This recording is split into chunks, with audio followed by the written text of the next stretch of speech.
TNN TV की बैनुल-अक़वामी खबरों के साथ मैं हूं बुशरा खान। कैनेडियन वज़ीर आज़म जस्टिन ट्रूडो का कहना है कि वो अमरीकी सदर बाइडन के दौरे के दौरान सेफ थर्ड कंट्री एग्रीमेंट को उठाएंगे। मज़ीद अहवाल इस रिपोर्ट में।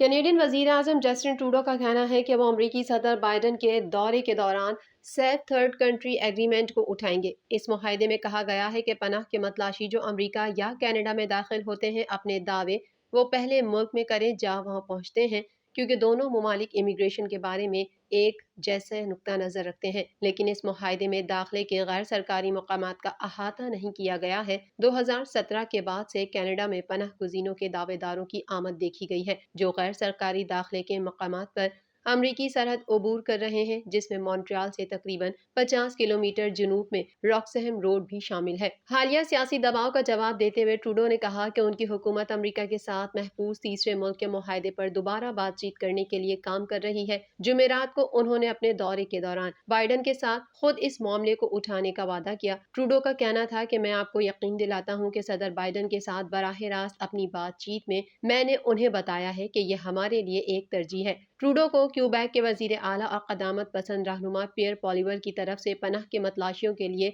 रॉक्सहम रोड को बंद करने की कॉलों का सामना करना पड़ा है। ट्रूडो ने वादा किया कि अगर बहरे औक़यानूस के सूबे क्यूबेक पहुंचने वाले पनाह गुज़ीनों की मेज़बानी करने पर राजी हों तो वफाकी हुकूमत माली मदद करेगी। उन्होंने कहा, हम बहरे औक़यानूस के उन सूबों के साथ काम करने और उनकी हिमायत के लिए भी मौजूद होंगे जो इस चैलेंज से निमटने में मदद करना चाहते हैं। कनाडा में टोरंटो समेत मुल्क का बड़ा हिस्सा सर्द मौसम की वार्निंग के ज़ेर असर है, जिसके बाइस एयर कनाडा ने अपनी तयशुदा परवाज़ों का 1/4 हिस्सा मनसूख कर दिया है। मज़ीद अहवाल इस रिपोर्ट में। एनवायरमेंट कनाडा का कहना है कि मौसम सरमा के एक अहम तूफान के बाद पियर्सन इंटरनेशनल एयरपोर्ट पर कुल 17 सेंटीमीटर बर्फ और बर्फ के गोले जमा हुए।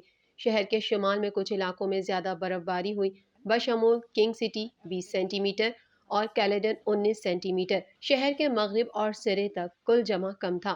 डरहम रीजन में 10 सेंटीमीटर और हैमिल्टन में 9 सेंटीमीटर से भी कम इजाफा हुआ। टोरंटो पियर्सन हवाई अड्डा मुसाफिरों को मशवरा दे रहा है कि कुछ परवाजें बुध के तूफान से मुतासिर हो सकती हैं और उन्हें ताज़ा तरीन मालूमात के लिए अपनी एयरलाइन से राब्ता करना चाहिए। टोरंटो सिटी का कहना है कि रात भर 15 सेंटीमीटर तक बर्फ जमा हुई। तूफान से सफाई का अमल मुमकिना तौर पर इस हफ्ते के आखिर तक अपना काम जारी रखेगा, क्योंकि क्लियरिंग के मुताबिक पासिस की जरूरत है। शहर का कहना है कि तूफान के पेश नजर 4 वार्मिंग सेंटर्स भी खुले हैं और अपने मेहमानों को कबूल कर रहे हैं। ऑन्टेरियो प्रोविंशियल पुलिस के सार्जेंट कैरी शिमिट का कहना है कि गुज़िश्ता 24 घंटों के दौरान ग्रेटर टोरंटो और हैमिल्टन एरिया में ऑन्टेरियो प्रोविंशियल पुलिस की गश्त वाली सड़कों पर तकरीबन 200 तसादुम रिपोर्ट हुए हैं। उसका कहना है कि ये इससे थोड़ा ज्यादा है जो आम तौर पर एक आम दिन में देखा जाता है। उन्होंने कहा कि हम ड्राइवर्स को इससे ज्यादा तेज रफ्तारी से चलते हुए देख रहे हैं जो उनको होना चाहिए। अगर आप सड़कों पर निकल रहे हैं तो इस बात को यकीनी बनाएं कि आपके इर्द गिर्द अच्छी नजर है और हाईवे को भी देखें। टोरंटो हाइड्रो का कहना है कि रिपोर्ट करने के लिए बिजली की कोई बड़ी बंदिश नहीं है। कैनेडियन वजीर खारजा मेलानिया जूली का कहना है कि यूक्रेन पर हमले के एक साल बाद रूसी सदर व्लादिमीर पुतिन हकीकत पर गिरफ्त हो रहे हैं। मजीद तफसीलात इस रिपोर्ट में। कैनेडियन वजीर खारजा मेलानिया जूली का कहना है कि यूक्रेन पर हमले के एक साल बाद रूसी सदर व्लादिमीर पुतिन हकीकत पर गिरफ्त हो रहे हैं। कनाडा अक़वाम मुत्तहिदा की जनरल असेंबली पर जोर दे रहा है कि वो रूस के हमले की मज़म्मत में वोट डाले और मास्को से जंग खत्म करने का मुतालबा करे। जूली का कहना है कि रूस अक़वाम मुत्तहिदा के चार्टर का एहतराम नहीं कर रहा है और अक़वाम मुत्तहिदा की सलामती कौंसिल के मुस्तकिल रुकन के तौर पर इजाफी जांच पड़ताल के काबिल है। कनाडा उन 38 ममालिक में शामिल है जिन्होंने एक करारदाद पेश की है जिसमें अमन का मुतालबा किया गया है और रूस को जारी जंग के संगीन इंसानी हुकूक और इंसानी नताइज के लिए जवाबदेह होना चाहिए। जूली का कहना है कि दुनिया भर की कौमों में बढ़ते हुए मसाइब को ख़त्म करने के लिए ये ज़रूरी है, क्योंकि जिंदगी की कीमत बढ़ जाती है और लोग जंग के नतीजे में पनाह ढूंढते हैं। उन्होंने मंगल के रोज़ पुतिन के कौमी खिताब की भी मज़म्मत की, जिसमें उन्होंने ऐलान किया कि वो जौहरी तहफ़्फ़ुज़ पर अमरीका के साथ रूस का कुछ ताउन ख़त्म कर रहा है और दलील दी कि यूक्रेन की जमहूरी तौर पर मुंतखब हुकूमत दरअसल एक नाजायज़ नो नाज़ी हुकूमत है। अमेरिका में बड़े पैमाने पर आने वाला बर्फानी तूफान कई रियासतों में फैल जाने के बायस 3000 से ज़ायद परवाजें मनसूख कर दी गई हैं, जबकि 15,000 परवाजें ताख़ीर का शिकार हैं। मज़ीद जानेंगे इस रिपोर्ट में। امریکہ میں بڑے پیمانے پر آنے والا برفانی طوفان کئی ریاستوں میں پھیل جانے کے باعث 3,000 سے زائد پروازیں منسوخ کر دی گئیں جبکہ 15,000 تاخیر کا شکار ہیں۔ میڈیا رپورٹ کے مطابق موسم سرما کے طوفان کے باعث مشیگن میں ایک فائر فائٹر ہلاک ہو گیا۔ برفانی طوفان کی دوسری لہر نے پورے منیسوٹا کو لپیٹ میں لے لیا ہے جبکہ متعدد ریاستوں کے 6.5 کروڑ افراد متاثر ہوئے ہیں اور بجلی کی فراہمی بھی معطل ہو گئی ہے۔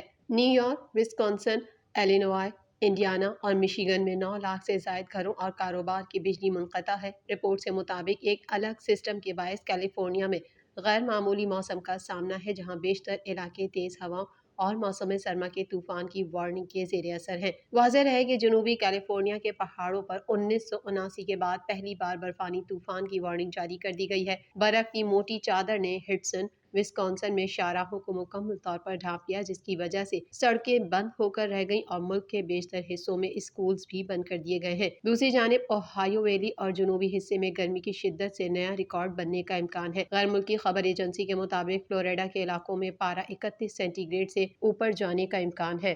اقوام متحدہ کی جنرل اسمبلی میں یوکرین جنگ کو 1 سال مکمل ہونے کے موقع پر یوکرین پر روس کے حملے کے خلاف مذمتی قرارداد بھاری اکثریت سے منظور کر لی گئی۔ مزید تفصیلات اس رپورٹ میں۔ روسی صدر پیوتن نے سرمد بین البراعظمی بیلسٹک میزائل تعینات کرنے کا اعلان کر دیا ہے جبکہ اقوام متحدہ کی جنرل اسمبلی میں یوکرین جنگ کو 1 سال مکمل ہونے کے موقع پر یوکرین پر روس کے حملے کے خلاف مذمتی قرارداد بھاری اکثریت سے منظور کر لی گئی۔ چین کا کہنا ہے کہ ہم یوکرین کے بحران کے حل کے لیے تعمیری کردار ادا کرنے اور جلد از جلد امن قائم کرنے کے لیے تیار ہیں۔ اقوام متحدہ کی جنرل اسمبلی سے خطاب کرتے ہوئے چینی نائب سفیر ڈائی بینگ کا کہنا تھا کہ وحشیانہ حقائق اس بات کا ثبوت ہے کہ یوکرین کو ہتھیار فراہم کرنے سے امن نہیں آئے گا بلکہ آگ میں ایندھن شامل کرنے سے صرف تناؤ بڑھے گا، کہ جنگ کے دوران جوہری ہتھیار استعمال نہیں کیے جا سکتے، جوہری جنگ نہیں لڑی جا سکتی۔ تمام فریقین کو جوہری ہتھیاروں کے استعمال یا استعمال کے خطرے کے خلاف متحد ہونا چاہیے۔ ڈائی بینگ کا کہنا تھا جوہری پھیلاؤ کو روکنا چاہیے اور جوہری بحران سے بچنا چاہیے۔ تنازع کو طول دینے اور پھیلانے سے صرف عام لوگوں کو اس سے بھی زیادہ بھاری قیمت ادا کرنی پڑے گی۔ دوسری جانب نارتھ اٹلانٹک ٹریٹی آرگنائزیشن کے سیکریٹری جنرل جینس اسٹولٹنبرگ نے کہا ہے کہ ہمیں ایسے اشارے ملے ہیں جن سے لگتا ہے کہ چین روس کو ہتھیار فراہم کرنے پر غور کر رہا ہے۔ بیجنگ ماسکو کو فوجی مدد فراہم کرنے کے لیے کسی بھی اقدام سے باز رہے۔ جنرل اسمبلی میں پیش کی گئی قرارداد کے حق میں 141 ممالک کی جانب سے ووٹ دیا گیا جبکہ روس سمیت 7 ممالک نے قرارداد کی مخالفت میں ووٹ دیا اور 32 ممالک نے ووٹنگ کے عمل میں حصہ نہیں لیا۔ قرارداد میں یوکرین سے روسی فوجیوں کے انخلاء اور جنگ کو روکنے کا مطالبہ کیا گیا۔ غیر ملکی خبر رساں ادارے کے مطابق قرارداد میں یوکرین کے خود مختاری اور علاقائی سالمیت کی حمایت کی توثیق کی گئی جبکہ روس کی جانب سے یوکرینی علاقوں پر قبضے کے دعووں کو مکمل طور پر مسترد کیا گیا۔ اقوام متحدہ نے یہ بھی مطالبہ کیا کہ روسی فیڈریشن فوری، مکمل اور غیر مشروط طور پر اپنی تمام افواج کو یوکرین کی سرزمین سے اپنی بین الاقوامی طور پر تسلیم شدہ سرحدوں کے اندر واپس بلا لے۔ یہ اقدام قانونی طور پر پابند نہیں ہے لیکن سیاسی وزن رکھتا ہے۔ چین، بھارت، ایران اور جنوبی افریقہ ان 32 ممالک میں شامل تھے جنہوں نے ووٹنگ کے عمل میں حصہ نہیں لیا جبکہ جن 7 ممالک نے مخالفت میں ووٹ دیا ان میں روس، بیلاروس، شمالی کوریا، ایریٹریا، مالی، نکاراگوا اور شام شامل ہیں۔ دوسری جانب یوکرین کے وزیر خارجہ ڈیمیٹرو کولیبا نے کہا کہ ووٹ نے یہ واضح کر دیا ہے کہ روس کو اپنی غیر قانونی جارحیت کو ختم کرنا چاہیے اور یوکرین کی علاقائی سالمیت کو بحال کیا جانا چاہیے۔ دوسری جانب روسی صدر پیوتن نے سرمد بین البراعظمی بیلسٹک میزائل تعینات کرنے کا اعلان کر دیا۔ روس یوکرین جنگ کا 1 سال مکمل ہونے پر قوم سے خطاب کرتے ہوئے ان کا کہنا تھا کہ سرمد بین البراعظمی بیلسٹک میزائل کی رینج 18,000 کلومیٹر ہے۔ صدر پیوتن نے کہا کہ سرمد میزائل روس کے دشمنوں کو دوبارہ سوچنے پر مجبور کر دے گا اور اس سال سرمد میزائل کو جنگی ڈیوٹی پر لگایا جائے گا۔ روس فضائیہ کے لیے ہائپرسونک سسٹم کی پیداوار جاری رکھے گا۔ TNN ٹی وی کے نیوز بلیٹن میں فی الوقت اتنا ہی۔ مزید خبروں اور اپڈیٹس کے لیے دیکھتے رہیے TNN ٹی وی۔